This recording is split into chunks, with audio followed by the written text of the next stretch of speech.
characteristic and input characteristics. Okay, so today also we are going to do the same thing, but today we are going to do it for common emitter connection. Okay, so in general, when we talk about characteristics, okay, and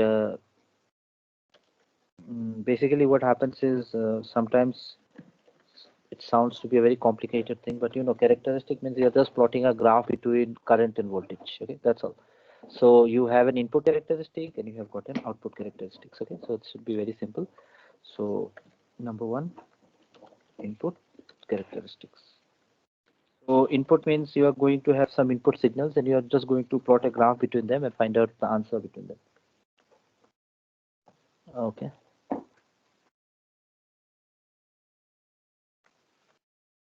So let's try plotting. Okay, I think this is not very complicated. I'll just plot the graph and easily you can understand it. Okay, but before that, you know, when we deal with transistors, drawing the circuit properly is very important. Okay, and I just wanted to draw this circuit so that all of you are clear with the units and what are the values that we usually have and so on. Okay, so let me just draw this circuit and all of you can just follow it. Okay, it should not be very complicated here.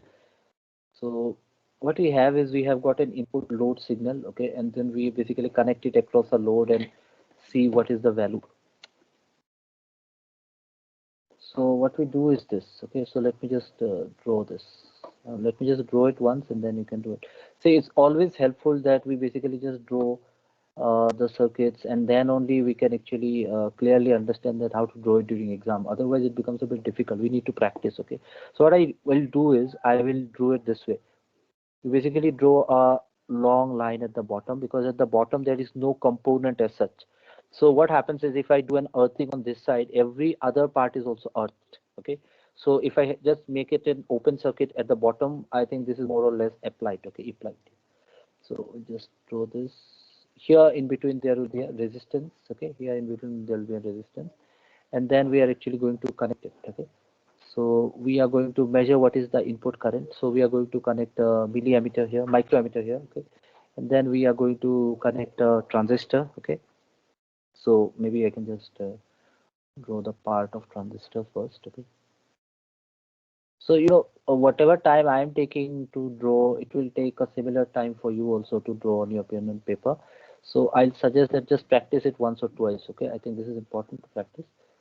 So this side we have the collector. I'm just drawing a common emitter connection, okay, and then we are going to measure the output current here, okay, and then we are also going to measure what is the output voltage. So we are going to do that. So maybe I can do it here,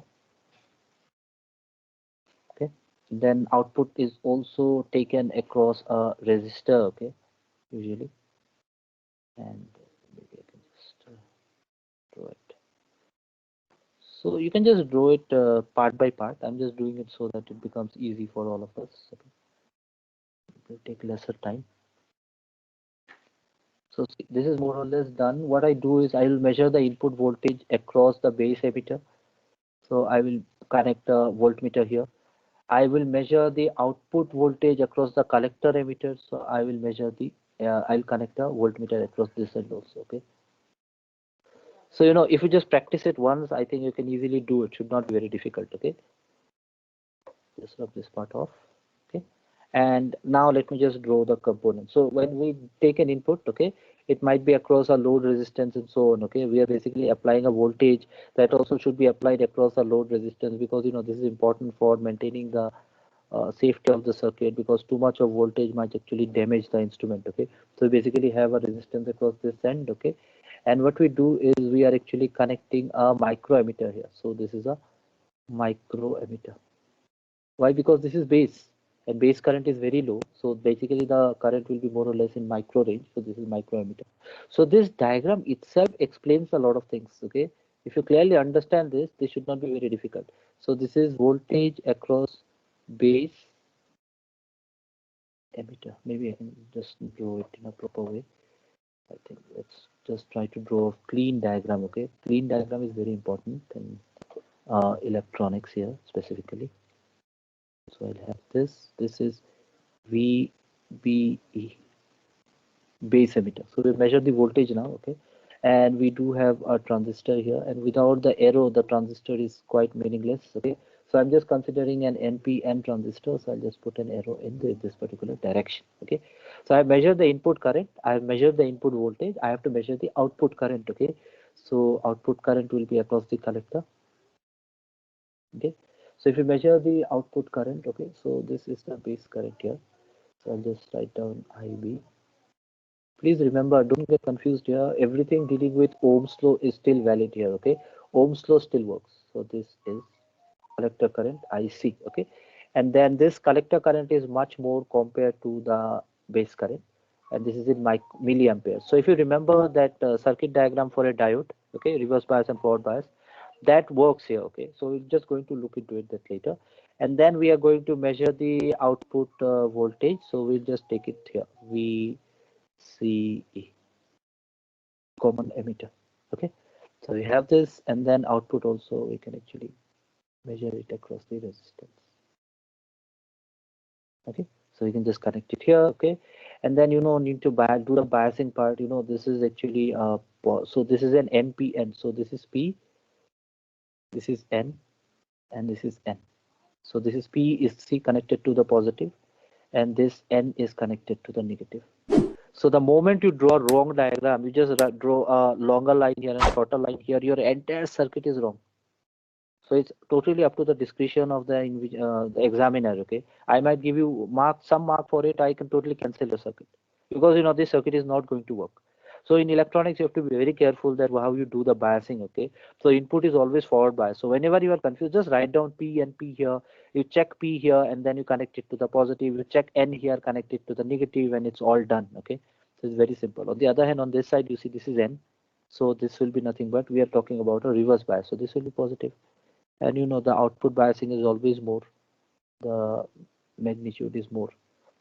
If you remember the reason I told you, because the electron is getting emitted by the emitter, the collector has to collect those electrons. Okay, so you need to apply more biasing there. Okay, so if you just draw a simple circuit, this is something which you're going to see. So this is a very common circuit which you're going to come across again and again. Why I have drawn this now and not drawn this before? Because if I draw it in a live class, it becomes more easy for you. So it's practicing is very simple. So what you do usually is you just draw this part and draw a straight line, a long line here, and draw one more part here. Don't do the battery biasing at the beginning. Once you draw the circuit, then you do the biasing. Okay, I think this will be more easy. Okay, and please remember, if it's a common emitter, that means input is base, the current is going to be very low, so it is going to be microamps. So you're connecting a microammeter. When we talk about the collector current, it's going to be much more, so it is milliamps. Okay, so milliamps, 10 to the power 3 orders more. Okay, so this is going to be more easy. Okay, so based on this, we can actually talk about some important points. Okay, and what we can do is we can actually draw the graph for input characteristics probably. Okay, so let me just draw this graph here. Okay, using this app for teaching you electronics makes the diagrams very clean. Okay, and we also have it in record, so I think it will be very easy for all of us and very convenient to understand this better. Okay, sorry, undo this. Okay, so this is your origin. Okay, and what you are doing here is basically plotting a graph between voltage VBE. Okay, so if you basically have a practical circuit, VB is calculated from this particular device, right? This device will actually give you this VBE. Okay, and then we are going to find out what is IB. So that's why I've drawn the circuit, so that you know that from where exactly I'm supposed to measure the emitter current, sorry, the base current and the base emitter voltage. Okay, so this is there. So this is in microampere. So you're going to calculate it from this particular thing. Okay, so when you plot a graph between these two, this actually varies with VCE. So if I vary VCE, okay, this IB is going to change. Okay, so there is going to be an effect of VCE on IB and VBE. Okay, to understand this better, I think you should refer to the first lecture on electronics on transistors that we talked about. Okay, we also talked about this in diodes also. Okay, roughly. So when we look into the graph of this, okay, we will see something like this. Okay, so for different VCE values, you are going to get different kinds of graphs. Okay, so maybe I can just draw one dotted line here. Okay, and approximately, these values are not very high. 0.7. Okay, so this is basically nothing but the voltage that is measured across the base and emitter. Okay, the typical value. Okay, so if you just think about it, you know that this is actually going to be something which is happening. So this is 2.1 and so on. Okay, and these are two different lines for two different values of VCE. VCE. Okay, so if this VCE is greater 10 volts, let's say, okay, you're going to get this higher current at the larger value. Okay, and then this would be VCE at 1 volt. VCE at 1 volt. Okay, so this is your input characteristics. Okay, so this is your input characteristics. So if you draw a graph, this is something like this. Okay, now note this. I'll just tell you a very simple thing here. This graph actually looks like the graph of a diode. Okay, if you remember, we did it for diode. Okay, and we saw that in forward bias it was like this, in reverse bias it was something like this, right? So in the input terminal, it is basically a forward bias connection. Okay, and we do have the semiconductors there. Okay, which is basically working as a diode. Okay, these are the diodes, right? PN junctions diodes. So forward bias, the graph should not be different. It's more or less should be something similar. Okay, so this is something which you are having here. Okay, and you know this is not again linear because it's a diode. So you have a slight increase in the voltage. Okay, you have the current increasing exponentially. So this is the voltage that you can vary. Okay, and once you vary this voltage, okay, based on this, you're going to get a greater input current. So that is base current. Base current is going to be more. But then you know base current does not give you that much of value because emitter current is the one which is actually responsible for maximum current in the circuit. So this value is always going to be in terms of microampere. Okay, so keep it simple. Don't think too much about it. It's not very complicated. Okay, so you have to just think about it. Once you look into the graph, you should be able to answer it. Okay, so when we look into the input characteristics, maybe I think the definition would be important here. Okay, input characteristics. It is a curve, okay, between base current IB. The B is on the base. Okay, okay. Let me just write it down later. And is emitter voltage VBE. But then please remember, if you don't write down this next part, probably I won't be giving you marks. Okay, because this is important. At constant collector emitter voltage VCE. So this is the definition.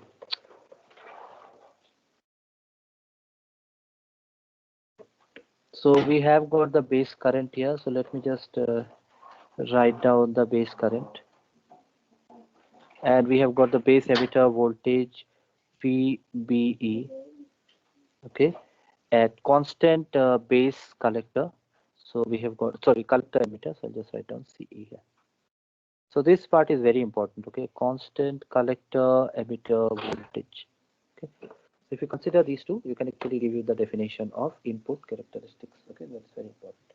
So if you basically compare it with a common base arrangement, you know this IB will increase less rapidly compared with VBE. So if you look into the common base configuration, you see that the values that we have put in the input characteristics is altogether different because the amount of current that we have is different there. Okay, there we have the input because of the emitter. Okay, you basically have emitter here, base is here. So emitter is here. So you know that the input current is because of the emitter current, and then emitter current is quite high. So this won't be in microamps. Okay, this will be much larger. This will be in milliamps. Okay, so the values will be larger, much larger. Okay, so probably if I just want to put some values on this end, probably let me just write down some approximate. Okay, some books will give you some values, perfect values, but then this is the approximate range that you usually get. Sorry, it's 3. This is the approximate range that you're going to get in the base current. Okay, so this is your input characteristics. Okay? And if you have the input characteristics, I think we can also talk a bit about input resistance here. Okay, so input resistance, I think it's very simple. V is equal to IR, so R is equal to V by I. Okay, we can just talk about it that way. So I'll just take about input resistance.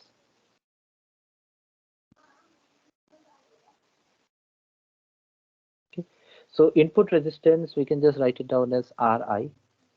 and you will get these questions. Okay, these questions are very common.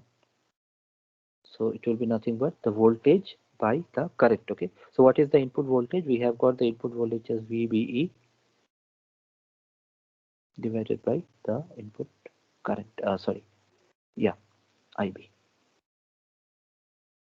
So at two different instant, if you get two different values of voltage, you take the difference and you take the difference in the input current. So the difference in the input voltage divided by the difference in input current is going to give you the input resistance. Okay, so it should not be very complicated to understand. Okay, it is the ratio of the change in base emitter voltage to the change in base current. Okay, but then this is again at constant VCE, right? Constant VCE. So if you just look into this graph and you actually want to find out what is the voltage, okay, what you can do is you can just consider two input resistance. You can take two different points, okay, and then you can drop a graph here, okay, and then you can drop a graph here, then you can drop a graph here, drop a point here, okay, and then you can take this value difference, this value difference, and then you can find out, put it here and find out the answer. So you can do it practically when you actually have a basic circuit, okay, and then some input characteristic curve is given. You can always do it. Okay, let's just go back, go to output characteristics now. Okay, so the circuit will more or less remain the same. I think it's not very complicated for you. Okay, so this is output characteristics. Okay, so this is output characteristics. So let's just draw this. Okay, this is also something similar to common base configuration, only possibly the region is kind of different. Only the region is kind of different. Okay, so let me just draw the graph first, and I think I can just explain everything from the graph. Should not be very complicated.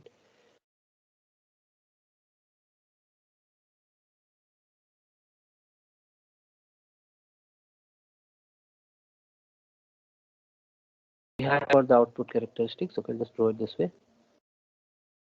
Okay, and we have now two different parts. In the output characteristics, we have got the output voltage. Okay, so the output voltage is VCE. Okay, the output voltage is VCE. Okay, and the output current is IC, the collector current. Okay, and this is also very important. We need to know that how much is the amplification happening. All these factors can actually be done from this. So you know, the other day I think I told you we have drawn these kind of graph. Okay, and in this particular point where the voltage actually increases drastically is called the knee voltage. Okay, so I can just write it down as V knee. Okay, so at this particular point, okay, you are going to get the maximum voltage. So probably maximum current, sorry, so probably this can be the value. So typically it might be 1 volt. Okay, and then this value that we get, the output collector current is 1 milliamperes. Okay, so we have got a 1 milliampere current, and this more or less will remain constant for any value of VCE. So if the collector emitter voltage keeps on increasing, okay, this current will not change. Okay, it will basically remain more or less the same. Okay, but then you know there is always slight variation depending on what kind of signal you are implying or applying. Okay, so that's important, and this actually will depend on what is the input current. So this is actually the input base current, so 5 microamps. Okay, so let me just write down the definition probably, and then probably it will be more clear to all of us. Okay, so we are talking about output characteristics here. Okay, so we can say it is the curve between collector current IC, okay, and collector emitter voltage. So once you understand the circuit, you can remember it. Okay, you can have a visual idea of that circuit, and then easily you can just do it. Okay, at constant base current. So this output characteristics is actually governed by the base current. Okay, so whenever you draw this curve, you need to understand that it actually depends on the base current. Okay, I think this explanation also we have already understood, but so this is there, and then the collector emitter voltage, so VCE, okay, at constant base current. So I just put IB. So that means if I change this value, you are going to get a different value altogether. Okay. So if we just plot another graph, let's say, okay, and let me just plot one more. Okay. So in this part, if we just plot a graph, so you can actually have a different graphs. So I'll just plot one here. Okay, for all of us to understand. And then you can actually have different kinds of graph being given in your books. Okay, so I think I should write it down in milliamps. I think this is important. And then let's write it down this in volts. Okay, and let me just apply a different IB. So IB is more here. That means you are going to get more current here. Okay, so this may be 2 milliamps. Okay, but see this, the knee voltage is not going to vary much. Okay, the knee voltage is basically going to remain as 1 volt. Just mark the scale. Okay, it might be a bit different now. So we have got we basically have got this IB is equal to 10 microamps. Okay, so this is 10 microamps. So what happens is if you're basically increasing the base current, you are going to get a different collector current. Okay, what is the reason? Because if we just go back to the circuit, okay, if we just go back to the circuit, check here, you know that this base current will actually govern the collector current. Okay, and before that we also have seen the amplification factor beta. Okay, so everything is more or less connected here. Okay, so we have also calculated for beta. So that is why we are actually saying that the base current will control the collector current. So that's the reason that I have drawn the circuit, because if you have the image of the circuit in your mind, straight away you know what are the axis, y-axis and x-axis for input characteristic and output characteristic. What will be the unit of current here? It will be micro. In output characteristics, it will be nothing but milliamps and so on. Okay, so please take care of this. I think this is very important. Okay, and apart from that, I think one more thing, output resistance. I think this is obvious now. Output resistance. Okay, so output resistance, we'll just write it down as RO. Okay, and then I can just simply write it down as delta VCE. So I'm not writing down the definition, but I think you can write it down. Okay, so please, when exam I'm asking you for writing down the definition, don't just write down the mathematical expression. Okay, better concentrate on the definition also. We are actually getting it at constant IB. Okay, so you can see here that if I find out VCE, VCE is here. So let's say this is here. Let's say this is let's say this is 2 volt. Okay, and let's say this is one more VC. Let's say this is 3 volt. So 2 volt minus 3 volt. If I just take an example here, and if I want to find out what is the output resistance, you can say it is 2 volt minus 3 volt. So let's say this is 3 minus 2, the difference in the voltage, divided by the current. Okay, so you see the current variation is not much. There will be slight variation. Okay, there will be slight variation. So the current that you are going to get is almost going to be very close to zero. The change is going to be very close to zero. So that means the output resistance that you are going to get will be very high. It will be very high. Okay, usually we can write it down as infinity, but then let me just write it down, practically going to be very high. Okay, so the output resistance for such circuit is going to be very high. Okay, the main reason for this, maybe we can say, is we're talking about a reverse bias connection here. Okay, so all these inference that I'm talking about, I think it should be easy. Okay, so for any value of VCE, okay, any value of VCE, okay, this value above the knee voltage, if you just go above this knee voltage, the collector current IC, okay, the collector current IC is approximately equal to beta into IB. Okay, so this collector current IC will be beta into IB. We have already seen the relation here, but then I think from the graph also it's very clear, beta into IB. If you know the base current multiplied with beta, you can actually get what is the collector current. Okay, so it depends on what kind of configuration you are considering, and based on that you can get this. So if you get more and more beta, okay, so if you take 10 microampere or 20 microampere, that's not very high. But if you go for 10 microampere and then you go for 100 microampere, that's very high. So probably you won't be getting a beta value where you'll be getting around 100 microampere. That might not be possible, okay? Beta typically goes up to around 50, 40 microampere, and beyond that, it does not support that, okay? But depending on the design, there are certain circuits which might support, but then for any practical problem and examples that we're going to take, we are going to consider the range of beta to be around 10, 20, 30 microamperes up to X, okay? So in tomorrow's class, we are going to talk about load line and H parameter. So load line and H parameter is kind of very important for your syllabus also, okay? And we are also going to do some numericals. So what I'd suggest all of you, just keep on looking for different kinds of numericals, okay, in electronics. I'm just going to discuss more numericals tomorrow.